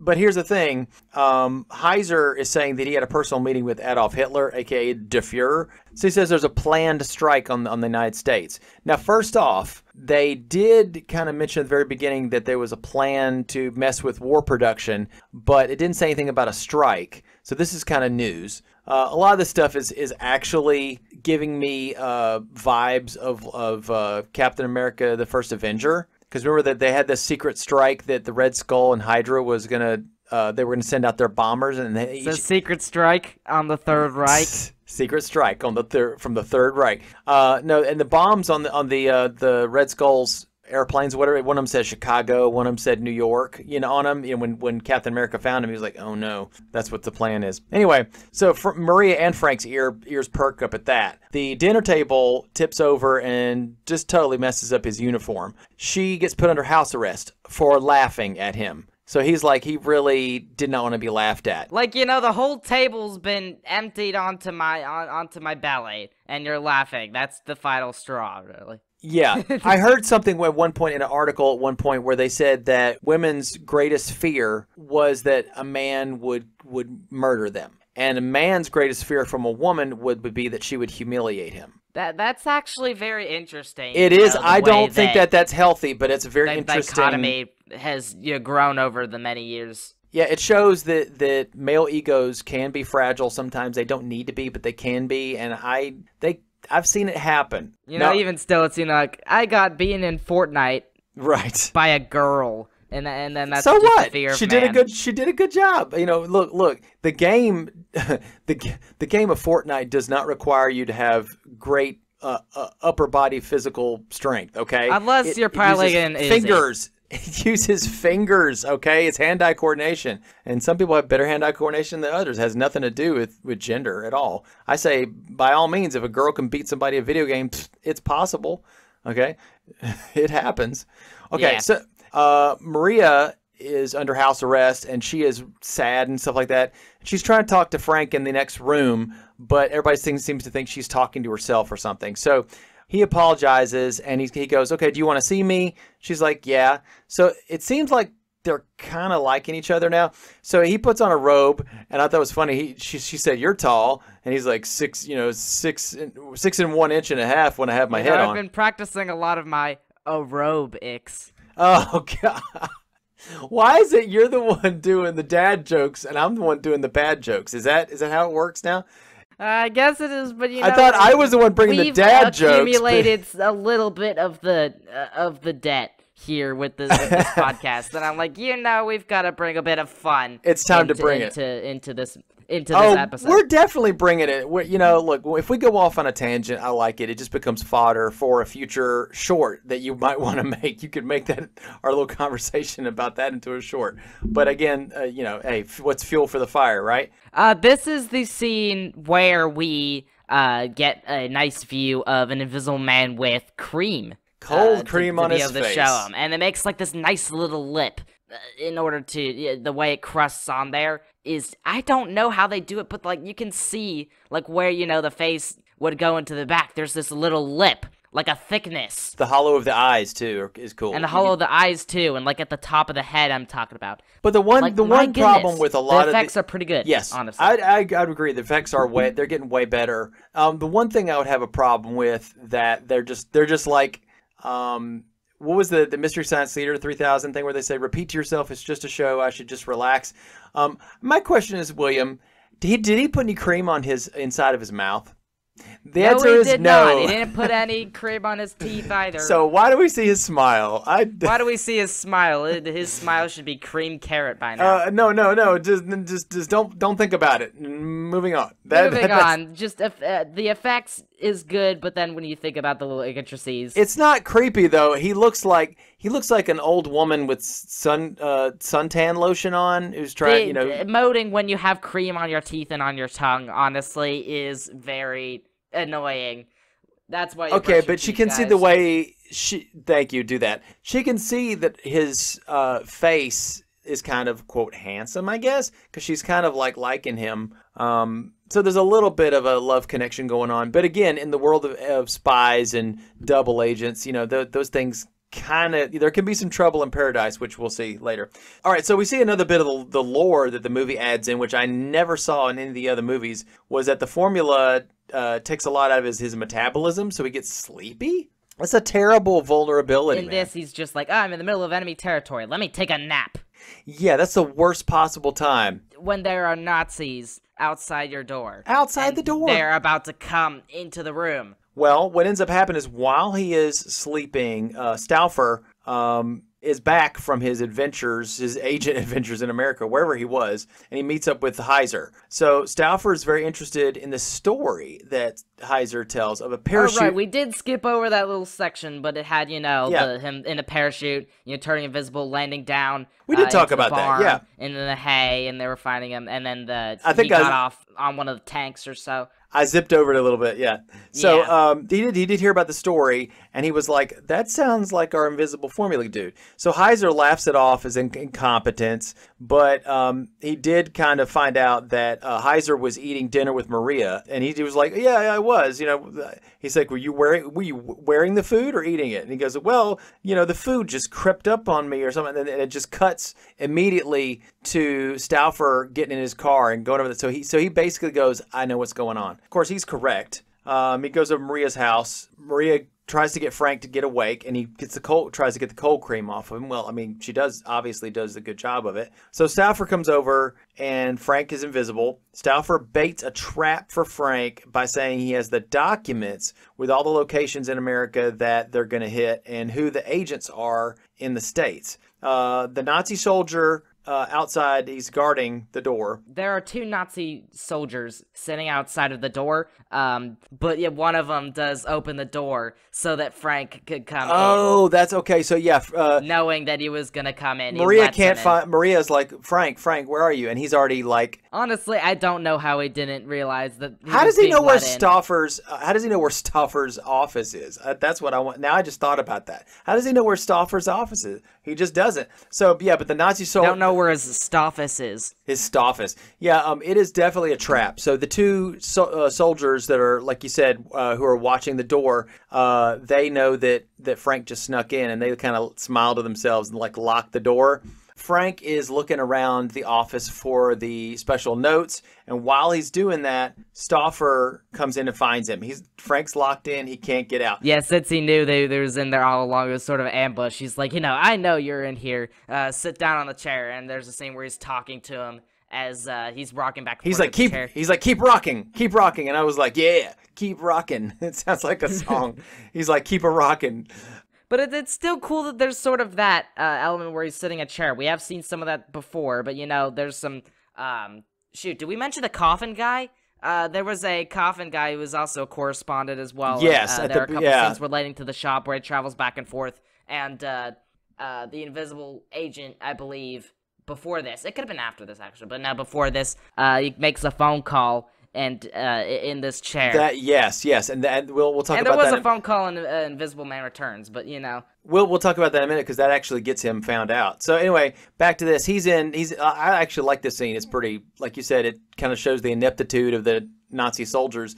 So what ends up happening is he says, yes, I'm kind of cold, and he turns on this heater. It's probably very, one of those old style heaters that could just catch fire for anything. Get it?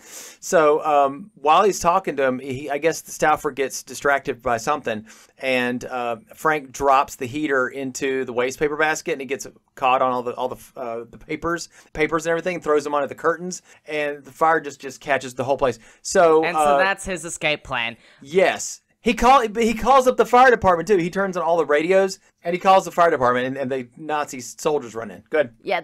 Thing is, I thought Smoker Fog would leave an outline around an invisible man. Yet Griffin is battling Nazis in a burning office and is still invisible in the scene. That's smart. I didn't remember that. Honestly, going back, I was like, wait, that would honestly be unplausible because the Invisible Man Returns had where they were in a mansion. And there was all fog around, but that made him visible. So instead, that was really good. That was a really good. I liked that effect that they did in Returns, but they didn't do that here. You're right. You're right. Definitely. It's very inconsistent because there is, smoke. The thing is, the smoke would create a cloud around him, and even then that goes all the way back to the book where he was talking about how London's smog would make him look like a bubble.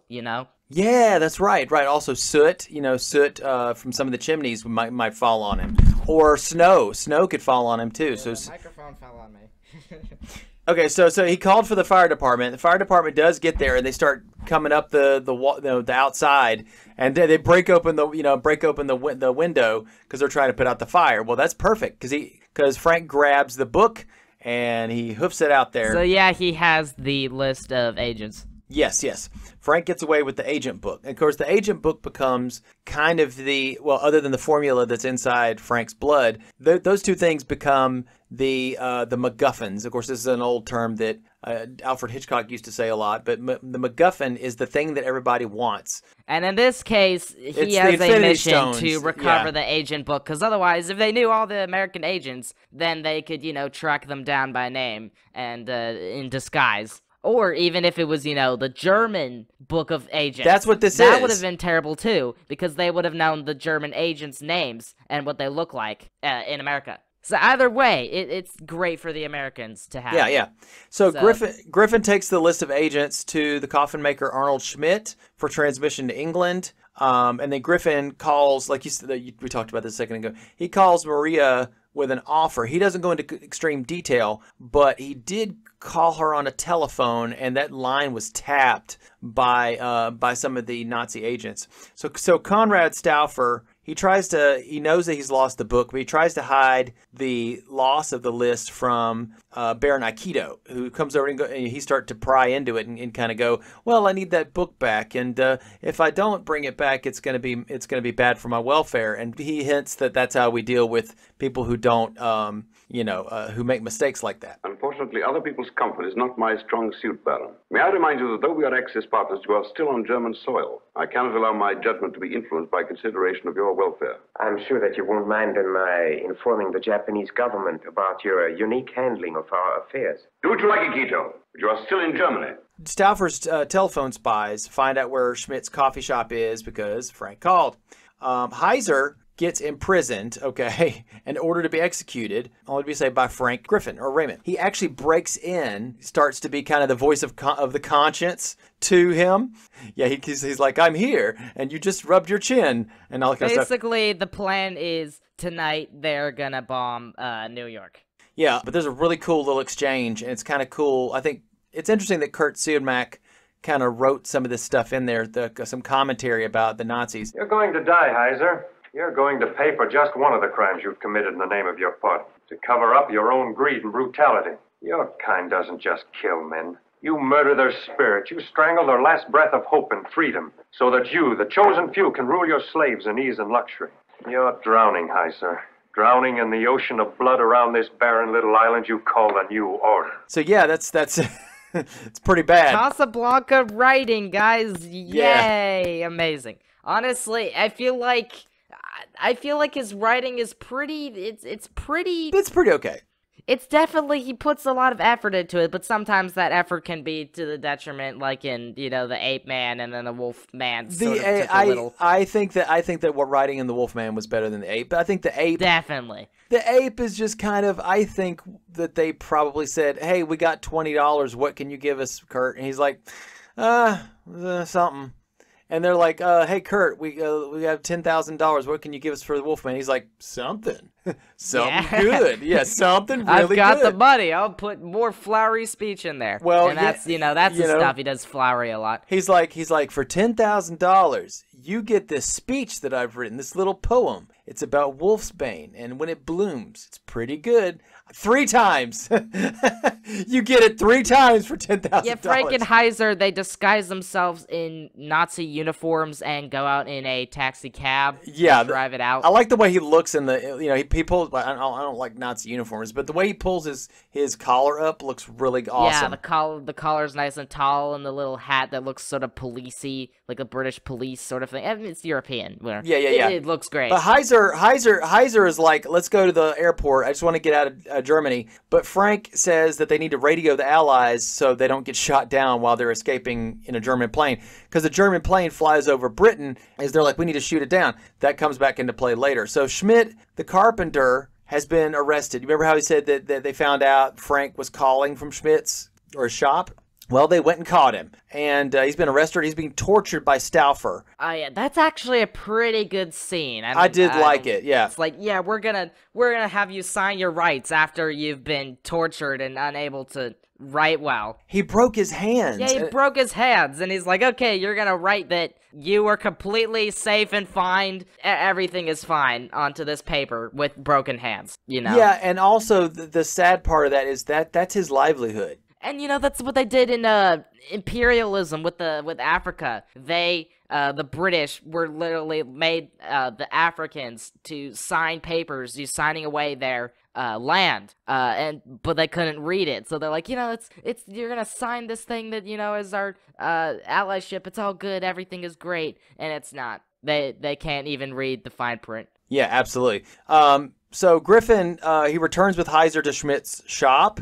There's nobody there. And this is where they ambush him, yeah. And a fish hook net trap lands on him as well. And then, it's terrible. Aikido is there to get him. The net can't be removed or the hooks will go in deeper. And Frank is like, he definitely thinks Maria set him up. I mean, this is kind of where he kind of, in a lot of stories, there's a part where the jig is up. It all goes wrong. Like romance and rom-coms have a lot of misunderstandings that happen in the third act. Griffin and Maria are taken to the Japanese embassy in Schmidt's coffins, which is interesting. Yeah, and I believe Heiser is also because he's there. He's like, yes, I brought you to him. I can reinstate my role and stuff. Yeah, he's a scumbag. So he's like, if I give you the address to where you can find this Invisible Man guy, will you reinstate me? You promise? And he goes, sure. Yeah, Which he might have said he would reinstate him. We didn't see that he had a chance to reinstate him.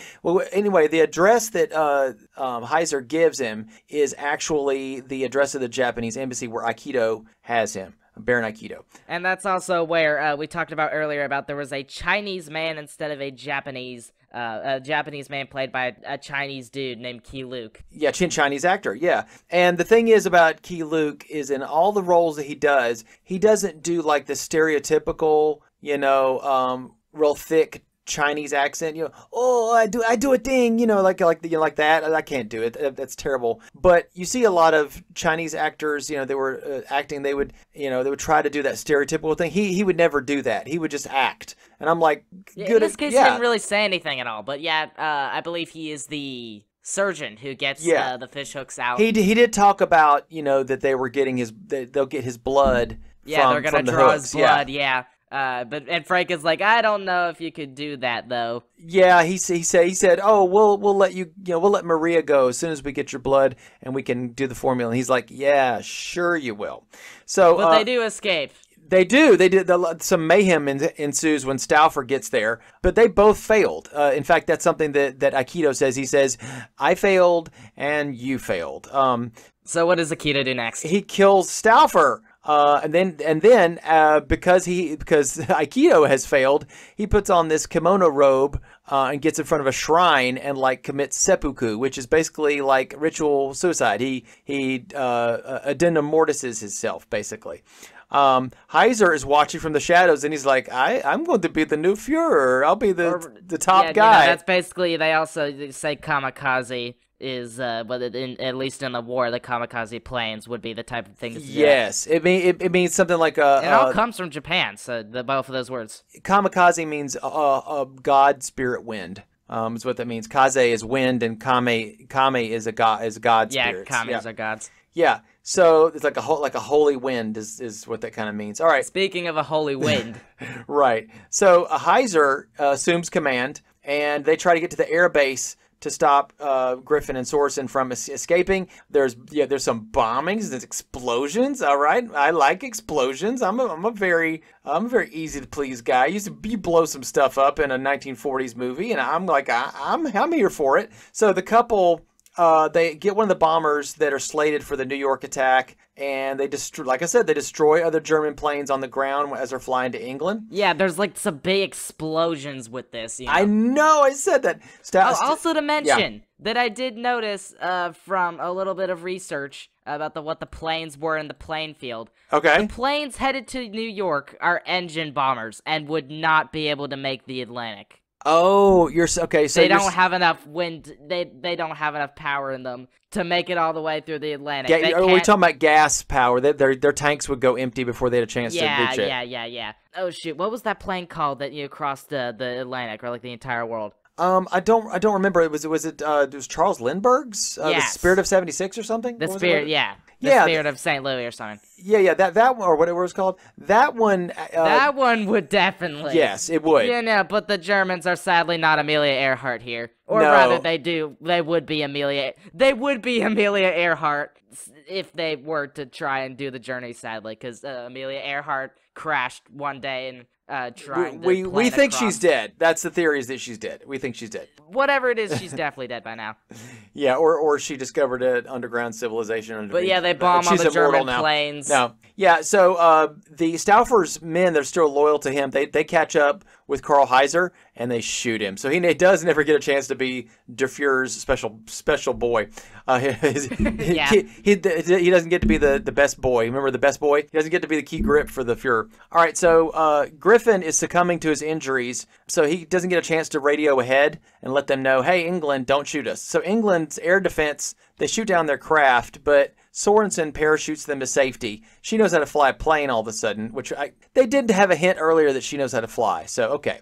Later in hospital, Griffin has recovered, and he's wearing the facial cream so they can be visible. Sorensen appears with Griffin's handler and says, I vouch for Maria. She's been an Allied double agent all along. So she's been with Allies the whole time. She's Maria Goodrich, one of our most trusted agents. And I mean, you know, in terms of romance, they say will they, won't they. In this case, the will they, won't they was with whoever was the betrayer. Yes, exactly. And that reminds me of the episode we did, the reaction we did on our YouTube channel about Indiana Jones and the Kingdom of the Crystal Skull. Kingdom of Crystal Skull, yeah. There's a character that was constantly I just like, lied okay, about... whose side is he on? I'm not a double agent, a triple agent. I just lied about being a double agent. Quadruple agent. Yeah, quadruple. But isn't that technically a double agent? No one knows. There's some. Oh, you're talking about the guy Mac was the guy's name. Yeah. But yeah, he's all okay. They don't actually do, you know, the effect they did within the Invisible Man Returns, where he slowly like reappears. That was honestly a great effect. But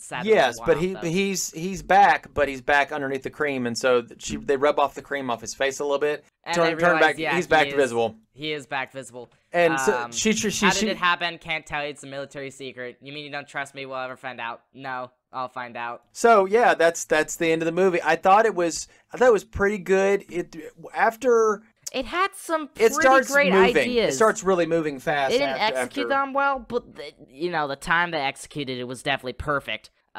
I would definitely say this is a very enjoyable movie. The new material ported to my eyeballs is definitely something to say. Not that they took too much advantage of it, but we will get into the 50s where they had all the nuclear and the aliens and all that stuff. That'll just be entirely new to the podcast, and we're still starting to drip feed into the early 1940s, and then next season we're gonna get into the late 1940s. And we're going to start touching in on the 50s. And the 50s, touch on the 50s. We're going to be in the 50s for a while. But speaking of some future movies, let's talk about remakes that were better than original movies. I don't agree with every single one of these statements, but I can understand why somebody would think so. And I can agree on certain points. So we'll go into this. Okay, so we're going to talk, so Little Women. The version we're talking about that's supposed to be better than the original was in 1994. This one had Susan Sarandon and also had, what's her name from Beetlejuice? She played the daughter. Anyway. I wouldn't know. She was also in Stranger Things. Sorry, but anyway, the original was directed by... Oh, was she the lady from Stranger Things? 11? No. She was like older. So okay. Actually, yeah, that makes sense. Yeah. So Little Women was originally a George Cukor film from 1933. And so they're saying that this one that came out in 1994 was one of the best Little Women ones. My wife's a big Little Women fan, so she'd probably agree with that. Also, she's a huge Pride and Prejudice fan. She definitely believes that the 2005 version, is one of the best. Some people say the BBC version that was done was like just amazing, but it's like super long. The Pride and Prejudice that came out in 2005 was actually shorter. Speaking of Nosferatu, 1922, F.W. Murnau. Some people say that the remake, it's a sound remake. It's Nosferatu the Vampire. It's directed by Werner Herzog, and it came out in 1979. It's on our list, and I can see how it actually improves in some ways on the original. I really can say that. Probably like atmosphere. Yes, and also the acting. Upgraded. The music is fantastic. They threw like a Hammer twist on it without being Hammer, obviously. They threw a Hammer twist on it. Well, because that's what Hammer sort of did. They sort of did it with that. They upgraded the atmosphere. They've got scenes with these. With Nosferatu the Vampire, there's even scenes where they got these plague rats that are going through the city, and it's disgusting. Yeah, we'll talk about that a bit in the future. But honestly, I'd love to see how that reminds me that Pied Piper. There could be like Pied Piper elements. That's how it kind of. It also kind of feels like people are surrounded by death, and it reminds you of the Black Plague. All right, so Invasion of the Body Snatchers. The Invasion of the Body Snatchers. Invasion of the Body Snatchers was Did we do the 78 or the 56? No, we're watching the 1956 one, but the 1978 one is creepy on some other levels, and people actually think that one is the creepier of the two. There's True Grit, the one that came out in 1969 that had John Wayne in it, and it was remade in 2010. It had Jeff Bridges in it. Some people say that was better. Here's the thing. The Thing from Another World, we're actually going to watch that. That came out in 1951. The remake, The Thing, was John If you could Carpenter. call it a remake. Well, I don't think it is a remake because it actually is more based off the book that The Thing from Another World is supposed to be based on. So it's more solid to the original than... It's more faithful. It is more faithful, yes. I would also say Scarface, which... a lot of people only know the 1983 version. Yeah, you watched the 1983 version. Yeah, recently, I believe. it's really violent, and it's got the faces were scarred. The Fly, which we'll watch from 1958. The remake came out in 1986. It's much more disgusting and it's much more visceral. It gets under your skin. I mean, for real.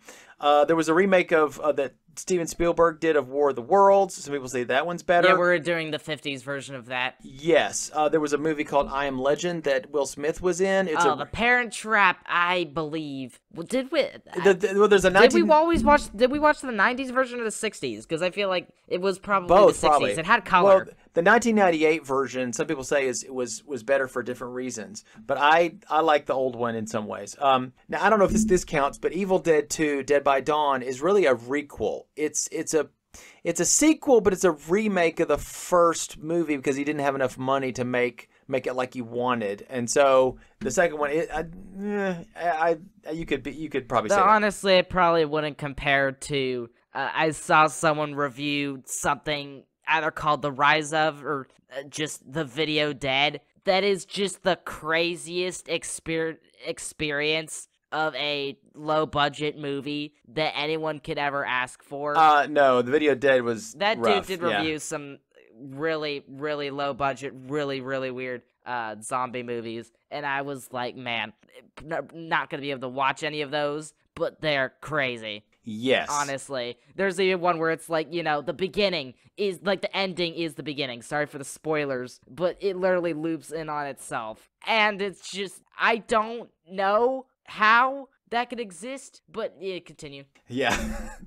So Casino Royale in 2006 was like the reboot of it was kind of the soft reboot of the James Bond series. The 1967 Casino Royale was a wacky comedy. Okay, so the Casino Royale it was in sort of 2006, like spinning off of the James Bond that they had, or they had Dr. No. Yeah, it was more of a silly version of that. Little Shop of Horrors, the musical, was way better than the low-budget one that Roger Corman did. Heat in 1995, that one actually, with Robert De Niro in it and Al Pacino, it actually was a remake of L.A. Takedown, which was a 1989 TV movie made by the same director. And we have that situation happen sometimes, is you'll have a director who makes a movie. Hitchcock did this once. He make a movie, and then you remake it again 10 years later. It goes and that becomes your solid version. You're like, this is my version. The Man Who Knew Too Much, I think Hitchcock remade it. Yeah, 20 years after his original. Last of the Mohicans. Yeah, there was I would probably definitely say, because we talked about the 36 one. The 1992 version is the movie. The music is amazing, and the cinematography is great. It's got Daniel Day-Lewis in it as Hawkeye or Natty Bumppo, whatever his name is. All right, so again, some people say Bram Stoker's Dracula was better than the 1931 version, but I think it's a little too lurid and bloody, and a little too. I feel like it was its own thing, and segmented from that, or most based on the Curse of Dracula from Hammer. But yeah. So and then some people might agree. Chicago was a silent film. Yes, I think so. In the Chicago, the musical, the movie is really based upon the Broadway musical that was based off the 1927 silent film. So it'd be interesting if that was written by the dudes who did Oklahoma. So it's like they do a sequel called I don't Chicago think so. or No. New Orleans. Right, and there was a that would be a great, Oklahoma, being that, older Western, aesthetic. It could be really cool to have the same people, but upgrade the aesthetic to like a 1930s like New Orleans. That would be great, honestly. But there was it never happened. There was a Hong Kong Chinese movie called Infernal Affairs, and it was remade as The Departed in America. And of course, that one has Jack Nicholson, and it's got Leonardo DiCaprio, and I think it's got Mark Wahlberg in it. And it's really well done. But again, it's a remake of the other, and your mileage may vary on this. Some people will go like that one. The remake was way better. There was one. There was a movie that's kind of reboot, I guess you call it. But there was a movie called Judge Dredd, and it had Stallone in it. And some people are saying that movie is so cheesy and horrible. Yeah, that was. If you want to watch it, that's fine. But had like the visor, I think. Yes, he was like the police dude. He's like, I am the law. But the remake, just called Dredd. The guy who played Judge Dredd in that was the same guy who played McCoy in the Star Trek reboot. Carl Urban did a really good job at it. He barely ever takes off. I don't think he never takes off his mask, but it had some really interesting effects in it. And at least that's an up on the Halo TV series. Halo. Ugh. The less and the Mandalorian. The less said about the better. There's some remakes that were terrible. Ghost in the Shell came out in 2017. It was a live-action remake of the anime. The anime was better. John Carpenter's The Fog got remade in 2005. It was terrible. Yeah, you talked about that a little earlier. Psycho. Hitchcock. Yeah, Psycho. It was remade. Actually, the original was better. Yeah, because the 1998 version, it was I think it was Jan de Bont, he remade it shot for shot.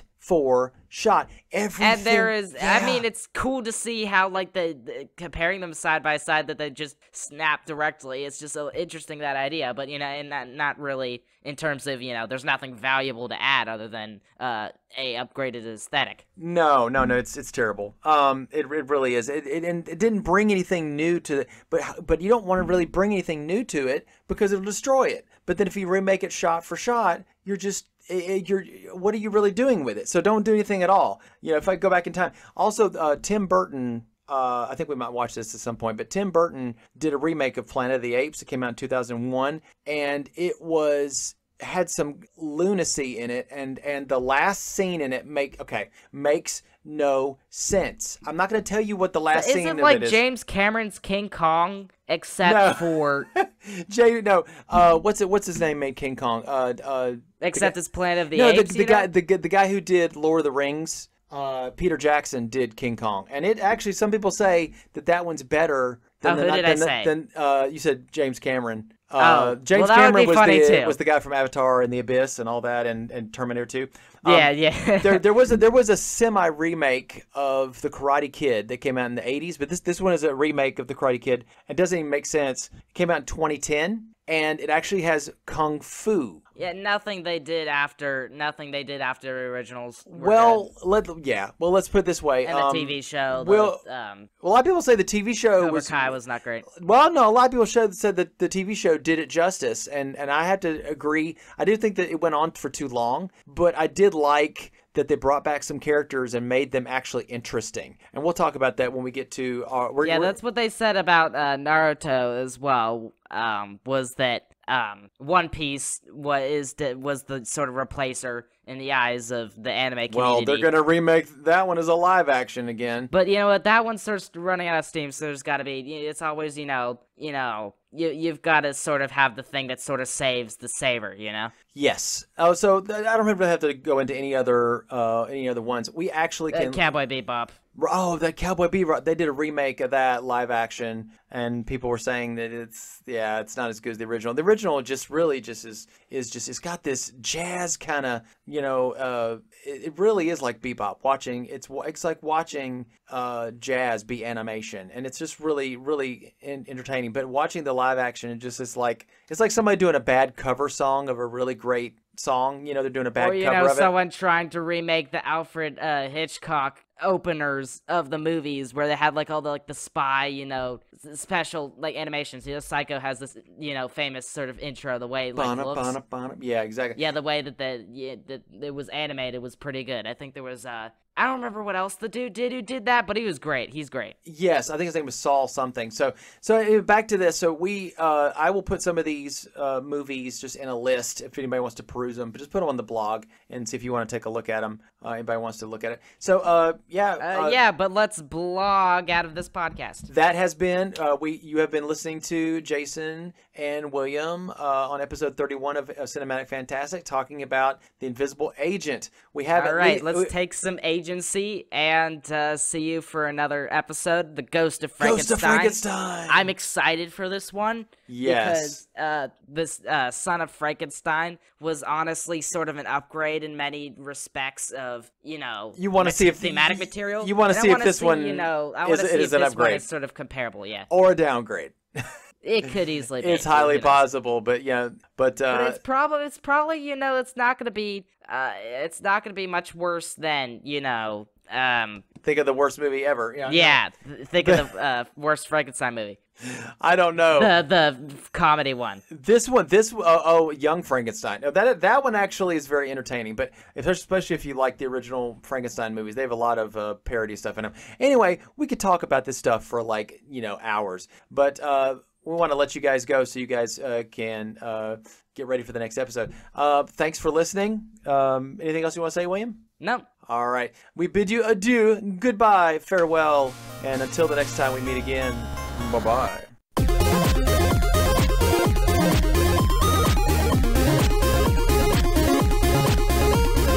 Thanks for listening to Cinematic Fantastic Podcast.